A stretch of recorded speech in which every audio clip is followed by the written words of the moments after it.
In 1965, 17-year-old high school student Randy Garner stayed awake for 264 hours.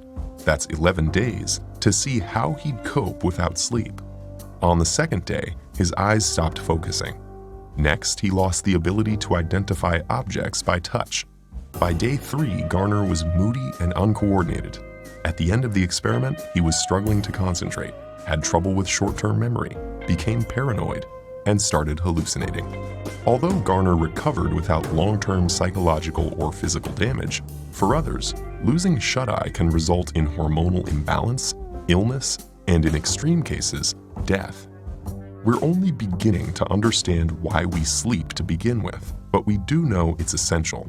Adults need 7 to 8 hours of sleep a night, and adolescents need about 10. We grow sleepy due to signals from our body telling our brain we are tired, and signals from the environment telling us it's dark outside. The rise in sleep-inducing chemicals like adenosine and melatonin send us into a light doze that grows deeper, making our breathing and heart rate slow down and our muscles relax.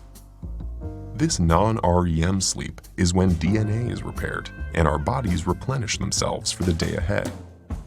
In the United States, it's estimated that 30% of adults and 66% of adolescents are regularly sleep-deprived. This isn't just a minor inconvenience. Staying awake can cause serious bodily harm.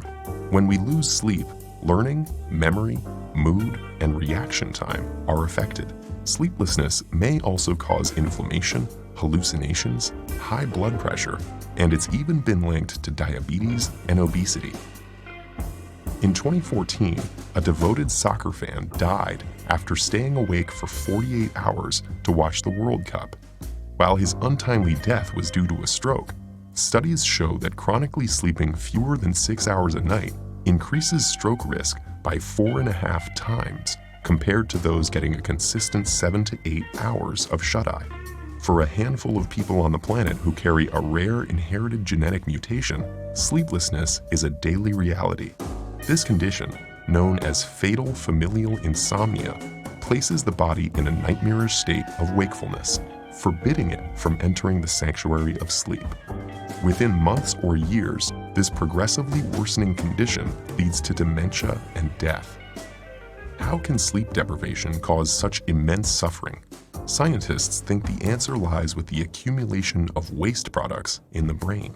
During our waking hours, our cells are busy using up our day's energy sources, which get broken down into various byproducts, including adenosine. As adenosine builds up, it increases the urge to sleep, also known as sleep pressure. In fact, caffeine works by blocking adenosine's receptor pathways. Other waste products also build up in the brain, and if they're not cleared away, they collectively overload the brain and are thought to lead to the many negative symptoms of sleep deprivation. So what's happening in our brain when we sleep to prevent this? Scientists found something called the glymphatic system, a cleanup mechanism that removes this buildup and is much more active when we're asleep. It works by using cerebrospinal fluid to flush away toxic byproducts that accumulate between cells. Lymphatic vessels, which serve as pathways for immune cells, have recently been discovered in the brain, and they may also play a role in clearing out the brain's daily waste products.